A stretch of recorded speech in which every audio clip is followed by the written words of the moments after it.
प्रणाम साथियों, राधे राधे, जय श्री कृष्ण, जय श्री राम। कैसे हैं आप सब? आशा करता हूँ पूर्णतः स्वस्थ और प्रसन्न हैं, आनंदित हैं। इसी के लिए राधा रानी से मेरी सदैव कामना रहती है। तो दोस्तों, एक बार फिर मैं हाजिर हूँ सीधी सरल बातों के साथ। सच्ची बातें, अच्छी बातें, समझ में आए आपकी, ना समझ में आए भैया मुझे मेरी लौटा दीजिए। एक बेवकूफ़ समझ के क्षमा कर दीजिए, लेकिन बात पते की कहूँगा, आपकी समझ में आए तो दोस्तों, शुरू करने से पहले मैं फिर से एक बार कह दूं, जिन लोगों ने अभी तक हमारे चैनल को सब्सक्राइब नहीं किया है, कृपया करके सब्सक्राइब कर लें, ताकि आपको हमारे आगामी कंटेंट का नोटिफिकेशन और सूचना मिलती रहे, आप तक मेरी पहुंच बनी रहे। तो दोस्तों, आज बात करते हैं, ये आजकल बड़ा ड्रामा चल रहा है। कभी सुहाग रात में पति का कत्ल हो गया, कहीं हनीमून पे गए, पति का कत्ल, कोई बेचारा ड्रम में मिल रहा है। ये सब क्या है?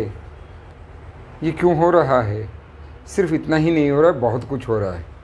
ये तो बहुत छोटी सी चीज़ें हैं जो कि सामने आ गई, वरना बहुत कुछ हो रहा है। दोस्तों, मैं बात सिर्फ महिला अत्याचारों की नहीं कर रहा हूँ कि महिलाएं अत्याचार कर रही हैं, पुरुष भी।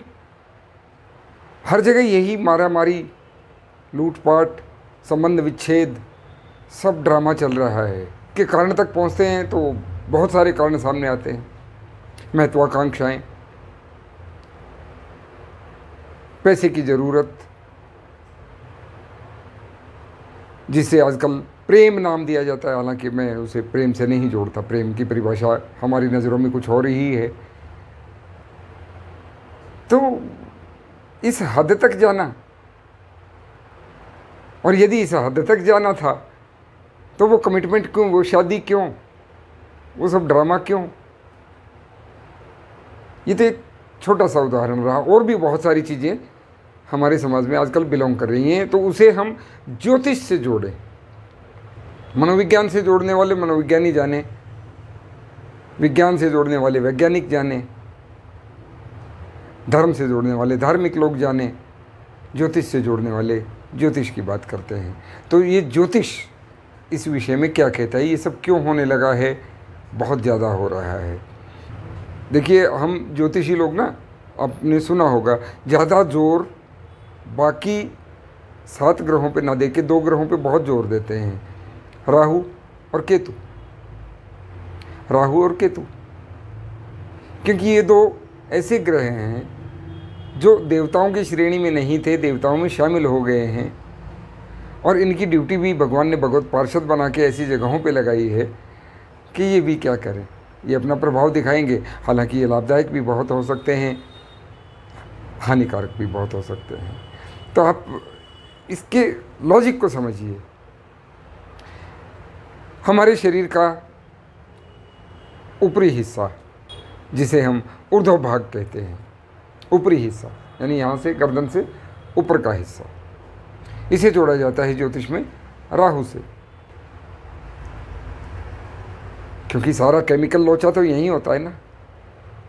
राहु रिलेट करता है हमारी बुद्धि से, हमारे सिर से, हमारी खोपड़ी से, हमारे कानों से, हमारी वाणी से, हमारे कंठ से, हमारे व्यवहार से राहु संबंध रखता है, राहु का प्रभाव होता है। तो राहु का प्रभाव यहाँ पर कैसे हुआ? राहु का प्रभाव यहाँ पे बहुत ज़बरदस्त हुआ। ये जो उल्टी सीधी हरकतें व्यक्ति करता है, ये राहु खराब होने की दशा का ही परिणाम है। राहु खराब यानी बुद्धि खराब। बुद्धि खराब कहाँ से होगी? बुद्धि खराब होने के अनेकों कारण हैं। हमारी ये आजकल की आधुनिक मानसिकता, आधुनिक सोच, सुख सुविधाएं, एक दूसरे को देख के महत्वाकांक्षी होना, जलन, ईर्ष्या, बहुत सारी चीज़ें इसमें शामिल हो सकती हैं। आज का फैशन, तो मैं, यदि किसी को बुरा लगे मैं क्षमा चाहता हूँ, लेकिन जो ज्योतिष का निष्कर्ष है मैं वो आपके सामने रख रहा हूँ। देखिए, पुराने समय की बात है, हमारे बड़े बूढ़े, हमारी महिलाएं सिर ढकते थे। सिर ढकने के बहुत सारे कारण हैं। आपके राहु को सुरक्षित रखना अन्य हवाओं से, अन्य विचारों से, फालतू की चीज़ों से, क्योंकि राहु बिगड़ा तो सब कुछ बिगड़ जाता है। तो राहु को सुधारने के लिए, राहु को काबू में रखने के लिए सिर ढकने की एक प्रथा होती थी। महिलाएं अक्सर सिर ढके हुए पाई जाती थी। पुरुष भी हमारे यहाँ पहले पगड़ी, साफा आदि बांध के चलते थे। और एक हम सनातनियों ने, हम ज़्यादा ही मॉडर्न हो गए, अन्यथा अनेक धर्मों ने आज भी कायम रखा है। सिख धर्म में आज भी पगड़ी पहनते हैं, मुस्लिम भी टोपी लगा के अपना काम करते हैं, और कुछ नहीं तो कम से कम पूजा पाठ, अपनी इबादत जो भी करते हैं भगवान के सामने तो सिर ढांप के जाते हैं। ये एक बड़ी बात है ना। और हम लोग क्या हुआ, हम लोग मॉडर्न हो गए। महिलाओं ने घूंघट प्रथा त्यागी, बहुत अच्छा है। घूंघट एक कुरीति थी, पर्दा प्रथा एक कुरीति थी। राजा राम मोहन राय आदि अनेक समाज सेवकों ने इसके लिए बहुत अच्छा कार्य किया और इसे ख़त्म होना ही चाहिए था। अभिव्यक्ति होती है, स्वतंत्रता होती है, कोई जीने का अधिकार होता है, लेकिन इसका अर्थ ये नहीं है कि आप बिल्कुल ही नंगे सिर हो जाएं। आज की महिला और आज का पुरुष जब से नंगे सिर हुआ है, उच्छृंखल हुआ है, आप नोट करें, ये बिगड़े हुए राहु की निशानी है। बिगड़े हुए राहु की निशानी है। राहु का काम है भटकना, राहु का काम है मिथ्या संदेह करना, मिथ्या बातों पे सोचना, उस पर अमल करना, वैसे ही निर्णय लेना। आप समझ सकते हैं, राहु यदि बिगड़ जाए तो बहुत कुछ बिगड़ता है। यदि आपकी बुद्धि ही बिगड़ गई, सब कुछ संचालित तो बुद्धि से हो रहा है। आपका जीवन, जीवन चक्र और जीवन का आपका जीने का तरीका आपकी बुद्धि ही तो डिसाइड कर रही है, और वही बिगड़ गई तो भैया क्या होगा। तो इसलिए इसको ज्योतिष से जोड़ के सरल शब्दों में समझें, कंट्रोवर्शियल ना लें, कि पुरुष और स्त्रियां जब से नंगे सिर रहने लगे तब से क्या होने लगा है।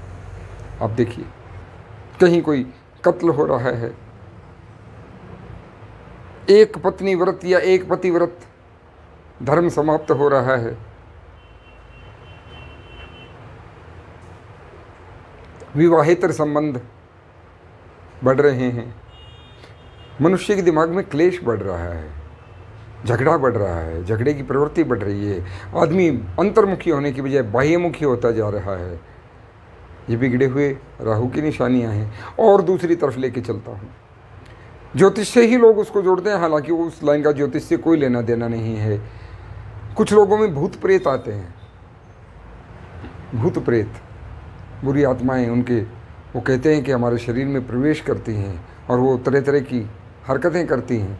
कुछ लोग वो बाल खोल के, बाल घुमा के नंगे सिर, और कहते हैं हम में माता रानी प्रवेश कर गई, हमें हनुमान जी का स्पर्श हो गया, हनुमान जी हमारे अंदर प्रवेश कर गए। क्या ऐसा संभव है? किसी भी लॉजिक से, आप पढ़े लिखे इंसान हैं, पहले के अनपढ़ लोग मान लेते थे, या कुछ मानसिक रूप से परेशान लोग अपनी बात मनवाने के लिए कहते थे मुझ में पितर दादा आ गए, मुझ में माता रानी आ गई हैं, तो मेरी बात मानो, मेरी बात को सुना जाए, अनसुना ना किया जाए। आज आप पढ़े लिखे लोग हैं, वैज्ञानिक दृष्टिकोण वाले लोग हैं, क्या ऐसा संभव है? कहीं से भी कुछ भी संभव नहीं है। ये सब बिगड़े हुए राहु की निशानी है।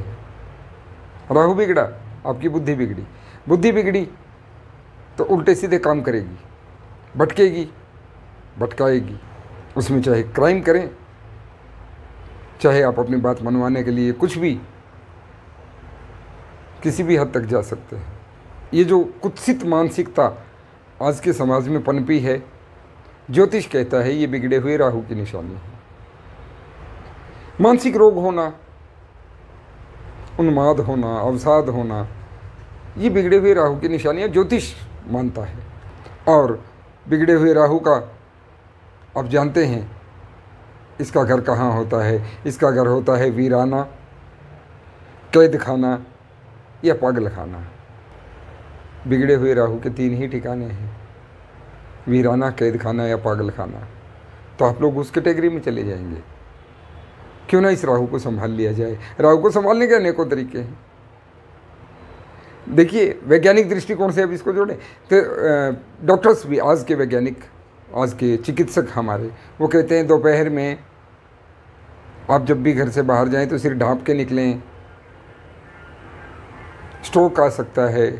क्या है, दोपहर में 12 बजे से 1:30 बजे तक के बीच यदि आप नंगे सिर घर से बाहर जाते हैं तो वो मंगल का समय होता है, जिसे मंगलबद्ध होने की स्थिति कहा जाता है। वो स्थिति उत्पन्न होती है। फिर दोपहर में शाम के 5 बजे तक वैज्ञानिक कहते हैं इस टाइम अल्ट्रावायलेट रेज, पराबैंगनी किरणें बहुत हावी होती हैं, उनसे बचाव के लिए सिर ढक के निकलिए। ज्योतिष यही तो कहता है। उसने अपनी भाषा में कहा, ये लोग अपनी भाषा में कह रहे हैं। आप मानिए ना मानिए, एक बड़ा कारण है। मैं सिर्फ इस चीज़ का दावा नहीं करता कि सिर ढकने से ही सारी बातें हो जाती हैं, लेकिन यदि सिर ढकने को आज की आधुनिकता से जोड़ा जाए, आज की लड़कियां, आज की बहुएं, आज की बेटियां, वो कहती हैं हमें रूढ़िवादिता में फंसा के तुम लोगों ने रखा हुआ था, आज भी रखना चाहते हो, हमें आज़ादी चाहिए। हाँ, आज़ादी तुम्हें है बेटा, खूब आज़ादी है, पढ़िए, सफल होइए। लड़कियां कहाँ से कहाँ पहुँच गई हैं, अंतरिक्ष में अपना झंडा गाड़ चुकी हैं, नो डाउट। लेकिन सिर ढकना हमारे सनातन में सभ्यता की निशानी माना जाता है, विशेषकर बड़ों के सामने। बड़ों के सामने यानी सूर्य के सामने, यानी गुरु ग्रह के सामने, मंगल ग्रह के सामने। और यदि आपकी पर्सनालिटी पे इससे फ़र्क पड़ता है, आप कहती हैं कि नहीं इससे तो हम रूढ़िवादी दिखेंगी, अथवा हम मॉडर्नाइजेशन तो हमारा नज़र नहीं आया, तो आपसे बहुत साल पहले भारत की प्रथम महिला प्रधानमंत्री श्रीमती इंदिरा गांधी शायद आपकी पर्सनालिटी और आपकी ये महत्वाकांक्षी जीवन, आपकी आधुनिकता उनके सामने फीकी पड़ जाए। जब भी बात करती थी, पब्लिक के सामने आती थी, सिर ढक के आती थी। मूर्ख नहीं थी वो स्त्री। और ये सरस्वती का देश है। क्या यहाँ शिक्षा नहीं थी? क्या यहाँ लक्ष्मी की पूजा नहीं थी? क्या यहाँ शक्ति की पूजा नहीं थी? ऐसा नहीं है कि महिलाओं को सिर्फ उत्पीड़ित किया गया है, लेकिन ये जो राहु बद हुआ, राहु बुरा हुआ, उसका कमाल आज आप देख रहे हैं। घरों में रिश्ते बिखर रहे हैं, तनाव बढ़ रहे हैं, रिश्ते टूट रहे हैं। महिलाओं के चरण घर के अंतर्मुखी होने की बजाय ये गृह लक्ष्मियाँ होती थीं, आज बाह्यमुखी होते जा रहे हैं। बहुत कड़वे शब्द मेरे मुंह से ना निकलें, क्षमा चाहता हूँ, लेकिन ये सच है, स्वीकार करना होगा। तो मैं बहस नहीं करना चाहता, मैं तो सिर्फ समझाना मेरा तात्पर्य है कि ये सच है। बिगड़े हुए राहु को संभाल लीजिए, मत बिगड़ने दीजिए। राहु बिगड़ता है, परिवार उजड़ते हैं। राहु बिगड़ता है, आपकी बुद्धि का ह्रास होता है। राहु बिगड़ता है, आपके जीवन का विनाश होता है। राहु बिगड़ता है, आपकी बुद्धिमत्ता न जाने कहाँ खो जाती है, जो कि बहुत आविष्कार, बहुत चमत्कार कर सकती थी, लेकिन वो खो के रह जाएगी। बिगड़े हुए राहु को संभालिए, सुरक्षित रहिए यथासंभव बड़ों के सन्मुख। जैसे मैं ज्योतिष से जोड़ूँ ना, तो वो कह रहा हूँ सूर्य ग्रह, गुरु ग्रह, मंगल ग्रह, चंद्र आदि जो आदरणीय ग्रह हैं, जिनसे कि ये राहु केतु कंट्रोल होते हैं, उनके सम्मान में ही सही कम से कम पूजा पाठ करते समय सिर ढक के रखिए। बड़े बुजुर्गों के सामने सिर पे कपड़ा रखिए और चमत्कार देखेंगे, बदलाव आएगा। लेकिन राधे राधे।